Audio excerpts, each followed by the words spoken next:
Good morning, Miss Nympha. Good morning, ma'am. Okay, Miss Nympha, can you tell me about yourself? My name is Nimpa Sanchez. I live in Baybay Aguilar, Pangasinan. I'm 32 years old. And I have one kid, 4 years old, this coming February 27. Okay, I have few questions for you to answer, so let's start. Why do you want to work as a maid? For the future of my baby and my kid, my parents, Okay, why you choose Malaysia when there is a lot of other countries? because I want to experience the other country. How are you qualified for this job? Hardworking, May I know what is your education level is? high school graduate, ma'am. What is your recent working experience? I work in Saudi Arabia Okay, so what is your position when you work in Saudi Arabia? as the helper. Have you worked abroad before? Yes, ma'am. Can you please tell the place and how many years and months you work for? 1 year and 4 months, ma'am. Okay, so what country? Saudi Arabia. Do you have experience of taking care of baby? Yes, ma'am. And whose baby you are taking care of? My baby and the baby of my employer. Okay, what about elder or older people? Do you have the experience? No. But are you willing to take care? Yes, ma'am. Do you have any other special skills? Yes, ma'am. Can you please can you tell me what are those special skills do you have? Cooking, cleaning. Okay. Are you willing to learn new skills? Yes, ma'am. Are you willing to work with a family where the mother-in-law or any relatives stay together? Yes, ma'am. Currently, are you still working now? No, ma'am. Do you know how to cook? Yes, ma'am. What sort of food can you cook? Arabic food and Filipino foods. Can you tell me what are those Arabic food that you can cook?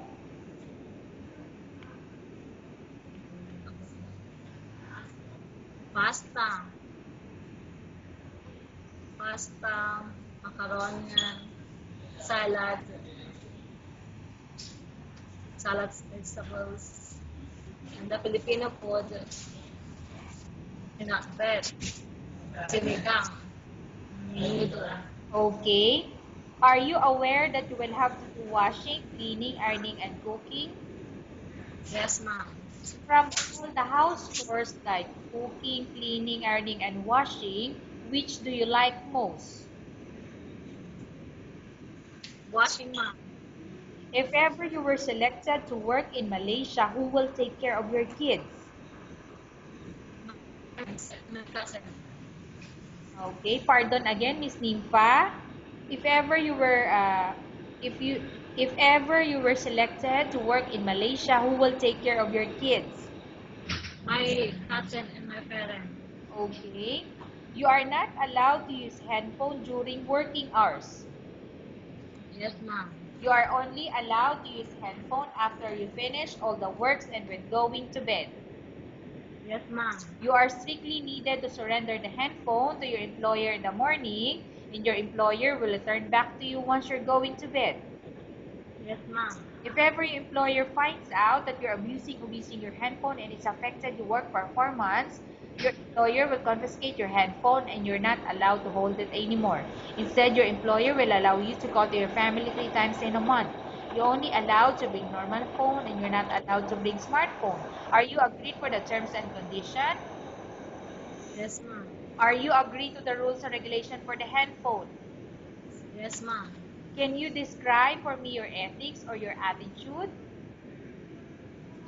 I'm this this No, I I'm asking about can you describe your ethics or your attitude? What type of person are you?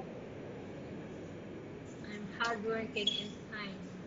Okay. How can you assure to us that you will work hard in Malaysia?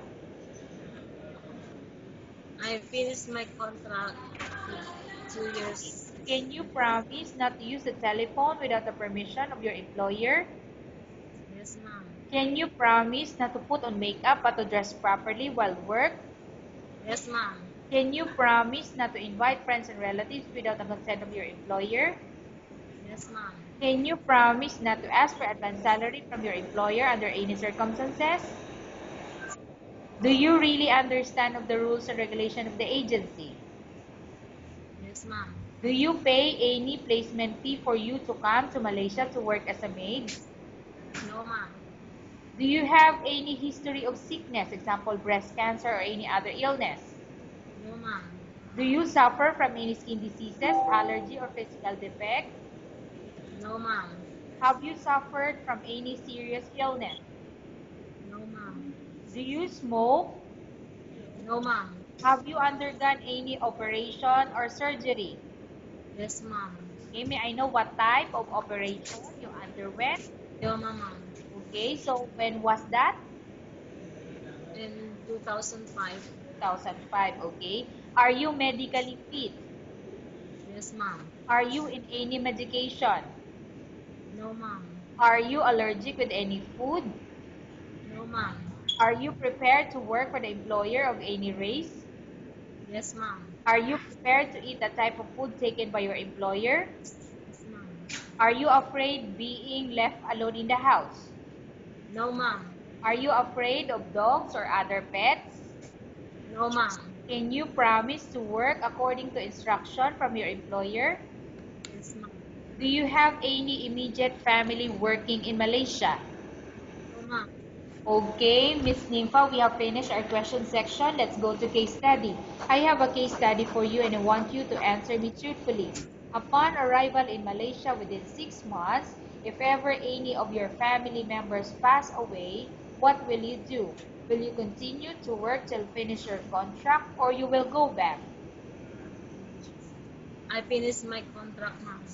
Tell us about yourself and why do you want to work in Malaysia as domestic helper? Ma'am, I'm hardworking and kind. Yes. Okay, Miss Nympha, what do you want to tell to your employer who watching your video? Please choose me because I am hardworking and kind. Okay, thank you very much, Miss Nympha. We will update to your agency if there's any selection made by the employer.